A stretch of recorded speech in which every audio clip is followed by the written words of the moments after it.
Feminism کے کھوکھلے نعرے کے جن کے ناکام تجربات کے بعد اب مغرب بھی ان سے بیزار نظر آتا ہے، آج بھی پاکستان کے دیسی لبرلز اس کی مالا جپتے نظر آتے ہیں۔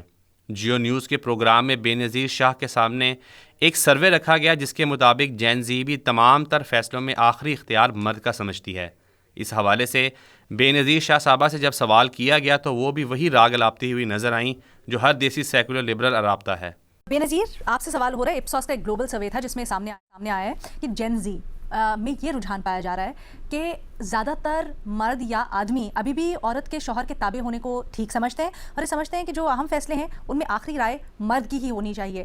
یہ کس رجحان کی علامت ہے؟ علینا، میں نے جب یہ سروے دیکھا تو مجھے تو بہت حیرانی ہوئی، کیونکہ مجھے لگتا تھا کہ جو نئی جنریشن ہے وہ بڑی پروگریسو ہے، بڑی اوپن مائنڈیڈ ہے، برابری میں یقین رکھتی ہے، میری 2 بیٹیاں ہیں، تو مجھے تو لگتا تھا کہ شاید ان کو اتنا اسٹرگل نہ کرنا پڑے اپنے حقوق کے لیے جو ہمیں یا ہم سے پہلی جو جنریشنز ہیں ان کو کرنا پڑا۔ لیکن جب میں نے یہ سروے دیکھا اور یہ جیسے آپ نے بتایا کہ کئی ممالک میں جا کے انہوں نے جین زی سے یہ سروے کیا۔ جین زی ہوتی ہے 13 سے 30 سال یا 28 ایئرز جو ہوتی ہے وہ عمر ہوتی ہے، اور زیادہ تر جو مرد تھے، ینگ لڑکے تھے، صرف مرد نہیں، وہ یہ کہتے ہیں کہ جو بیویاں ہیں ان کو شوہر کی ہر بات ماننی چاہیے، ان کو زیادہ انڈیپینڈنٹ نہیں ہونا چاہیے، ان کو سیلف سفیشینٹ نہیں ہونا چاہیے، اور مردوں کو جو فائنل ورڈ ہے وہ مردوں کا ہونا چاہیے۔ تو میں نے پھر سمجھنے کی کوشش کی کہ یہ وجہ کیا ہے۔ مجھے لگ رہا تھا ہم پروگریس کر رہے ہیں، لیکن لگتا ہے کہ ہم تھوڑا سا ریگریس کر رہے ہیں معاملات میں۔ اس پر صارفین نے کچھ یوں تبصرہ کیا۔ ایک صارف نے کہا، کیا بات ہے، فیمنسٹ اور صہیونیوں میں 2 چیزیں بہت یکساں ہیں، یہ دونوں وکٹم ہوڈ اور گیس لائٹنگ کے ماہر ہوتے ہیں۔ جہاں تک بات رہی اسکولوں میں پبلک ڈیبیٹس کی، تو میں ان محترمہ کو پہلے خود ڈیبیٹ کی دعوت دیتا ہوں کہ عورت مرد کے برابر ہے بھی یا نہیں، اگر ہے تو اکیڈیمیا کے کس پہلو سے۔ ایک اور صارف نے کہا، اسلام tells us that men are قوام over women. Now that don't mean that they can humiliate or degrade the woman however they like, but rather they are responsible for women and will have to answer in front of Allah. What is wrong with submitting to men for Allah? اس میں کوئی 2 رائے نہیں ہے کہ social media کے بڑھتے استعمال کے ساتھ جہاں معاشرے پر بہت مثبت اثرات مرتب ہوئے ہیں، وہیں انٹرنیشنل لابیز اور بیرونی طاقتوں کے پروپیگنڈا نے بہت سارے منفی اثرات بھی مرتب کیے ہیں۔ ثقافتی اور اخلاقی اقدار کو رونتے ہوئے اب سوشل میڈیا پر توہین مذہب، توہین رسالت اور توہین قرآن کے متعدد واقعات بھی رپورٹ ہوئے ہیں، اور ان پر قانونی کارروائی بھی عمل میں لائی جا رہی ہے۔ اسی حوالے سے عوامی آگاہی کے پیش نظر 15 مارچ 2026 کو سرکاری سطح پر یوم ناموس رسالت کا اعلان کیا گیا۔ 15 مارچ 2026 اتوار کا دن 25 رمضان، پاکستان میں سرکاری سطح پر یوم ناموس رسالت کا اعلان کیا گیا ہے۔ اس دن کو منانے کی بہت خاص وجہ ہے۔ سوشل میڈیا کا استعمال بڑھتے بڑھتے غیر اخلاقی معاملات کی تمام حدود پامال کرتے ہوئے فحاشی تک داخل ہو گیا۔ ہم نے دیکھا پچھلے برسوں میں پاکستان میں کس طرح اس طرح کے معاملات سامنے آئے۔ 700 سے زائد لوگ اس طرح کی گستاخیوں کے معاملے میں گرفتار ہیں اس وقت۔ تو ضرورت اس بات کی ہے کہ یوم ناموس رسالت کو منایا جائے، اپنے بچوں کو اس بات کی اویئرنیس دی جائے کہ سوشل میڈیا کو کیسے استعمال کرنا ہے۔ اگر آپ کسی اسکول کے اونر ہیں، اسکول میں پروگرام منعقد کیجیے، اگر آپ کسی دفتر میں ہیں وہاں پہ لوگوں میں اویئرنیس پیدا کیجیے، پیرنٹس ہیں تو اپنے بچوں کی تربیت میں کردار ادا کیجیے۔ کل اتوار کے دن یوم ناموس رسالت کو سرکاری سطح پر تو منایا جائے گا، ہر مسلمان اپنے گھر میں ایمان کی فکری سطح پر بھی اس دن کو ضرور منائے۔ دینی اداروں کے اندر سیکولرزم کے حوالے سے مؤثر اور منظم محنت وقت کی ایک اہم ضرورت بن چکی ہے۔ موجودہ دور کے فکری اور نظریاتی چیلنجز سے نمٹنے کے لیے ضروری ہے کہ مدارس اور دینی اداروں میں طلباء کو سیکولرزم کے تصور، اس کے اثرات اور اس کے فکری جواب کے حوالے سے بھرپور تربیت دی جائے۔ اسی حوالے سے شعیب مدنی صاحب کی ایک ویڈیو بھی منظر عام پر آئی ہے جس میں انہوں نے اس اہم مسئلے کی نشاندہی کرتے ہوئے کہا کہ دینی طبقات کو صرف روایتی تعلیم تک محدود رہنے کی بجائے جدید فکری چیلنجز کا ادراک بھی حاصل کرنا ہوگا۔ انہوں نے مزید کہا کہ اسلام ایک مکمل جامع ضابطۂ حیات ہے جو اپنے ماننے والوں کو زندگی کے تمام شعبوں میں رہنمائی فراہم کرتا ہے۔ قرآن کریم کی تعلیمات کے مطابق مسلمانوں کو پورے کے پورے اسلام میں داخل ہونے کا حکم دیا گیا ہے، جس کا تقاضا ہے کہ فرد اور معاشرہ دونوں سطحوں پر اسلام تعلیمات کو نافذ کیا جائے۔ کیونکہ سیکولرزم میں نام تبدیل نہیں ہوتے ہیں، جان ہی ہے، بش ہے، ٹرمپ ہے، مودی ہے، کوئی چائنیز ہے تو وہ چائنیز ہے، مسلمان ہے تو وہ محمد بھی ہے، مصطفیٰ بھی ہے، غلام مصطفیٰ بھی ہے، شعیب بھی ہے، پتہ نہیں چلتا۔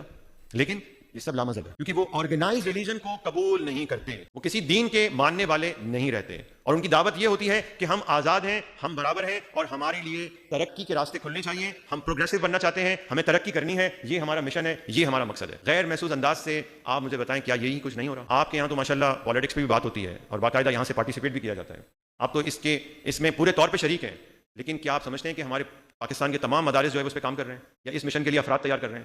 اس وقت دنیا میں اسلام کے لیے جو سب سے بڑا چیلنج ہے وہ یہ ہے کہ انفرادی اور اجتماعی زندگی میں ہمارے پورے معاشرے کو تقسیم کر دیا گیا ہے۔ اس ڈائکوٹمی کو ختم کرنے کی ضرورت ہے۔ اگر ہم نے اس کو ایکسیپٹ کر لیا، ہم اپنے دین کی بنیادوں کو ڈھا دیں گے۔ اس تقسیم کو ہم نے قبول نہیں کرنا ہے، چاہے وہ سیاست ہے، چاہے وہ ریاست ہے، چاہے وہ معیشت ہے، نظام تعلیم ہے، ہمیں ہر دائرے میں کام کرنے کی ضرورت ہے۔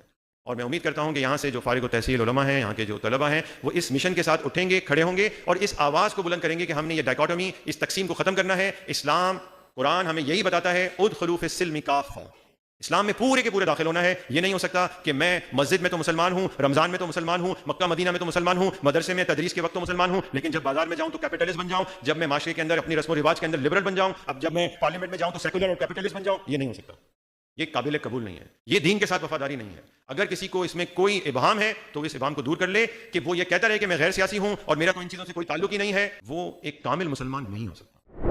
حالیہ برسوں میں فلسطین، ایران اور دیگر ممالک میں پیش آنے والے واقعات، خصوصاً صہیونی اور امریکی طاقتوں کی جانب سے انسانی حقوق کی پامالیوں کے بعد پاکستان کے لبرل حلقوں کے بیانیوں میں نمایاں تبدیلی دیکھنے میں آ رہی ہے۔ پاکستانی دیسی لبرلز ایک عرصے سے جن نظریات کو پاکستان میں گلوریفائی کرنے کی کوشش میں لگے رہتے تھے، وہ نظریات دراصل خود اپنے اندر تضادات رکھتے ہیں، اور عالمی سطح پر یہی نظریاتی دھارے ایک دوسرے پر سبقت لے جانے اور اثر و رسوخ بڑھانے کی دوڑ میں بھی شامل ہیں۔ دراصل یہ نظریات نہیں بلکہ ایک دوسرے پر سبقت لے جانے کا ایک ذریعہ ہیں، جنہیں آئیڈیالوجی کی خوبصورت پیکنگ میں پیش کر دیا جاتا ہے۔ اسی حوالے سے حسنین بن سجاد ایک پوڈ کاسٹ میں بات کرتے ہوئے کچھ یوں نظر آئے۔ ہماری اگلی جو جینزی ہے ان کا انسٹل کرنا بہت ضروری ہے۔ ابھی جس میں کیسر بھائی بات کر رہے تھے کہ یہ جو سارے آئیڈیلز ہیں نا، کو ایگزسٹنس، پلورلزم، ٹالرنس، یہ سارے کسی نہ کسی کی تلوار کے سائے تلے ہی رہ سکتے ہیں۔ یہ سارے ایسے نہیں رہ سکتے کہ اوپر کوئی نہیں اور نیچے ہم سارے اپنا کھیلتے، نہیں، ان ساری تلواروں کے سائے تلے ہی رہیں گے، اور ساری تلواریں آپس میں ایکول بھی نہیں ہو سکتی، وہ کوئی ایک ہی اوپر ہوگا، ٹھیک ہے؟ تو یہ چیز سمجھنی بہت ضروری ہے کہ انٹرنیشنل آرڈر ان کی تلواریں ہمارے اوپر تھیں، جو ہمیں بتایا گیا کہ یہ تلواریں نہیں ہیں، یہ درخت ہے آپ کی چھاؤں کے لیے، جبکہ وہ تلواریں ہی تھیں، ٹھیک ہے؟ اب ہمیں اس چیز کو سمجھنے کی ضرورت ہے کہ اب ہم ایکسپوز ہو گئے ہیں کہ وہ اوپر ہمارے درخت نہیں تھے سائے کے تلے، وہ تلواریں ہی تھیں۔ علمی مباحثے میں اگر شکست ہو جائے اور اسے کھلے دل سے قبول کر لیا جائے تو یہ بھی ایک طرح سے فتح کہلاتی ہے، کیونکہ یہ شکست علم و آگہی کے نئے راز آشکار کرتی ہے۔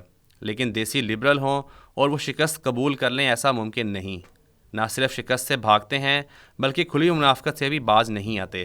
ایسا ہی کچھ فرنود عالم صاحب کے ساتھ بھی ہوا۔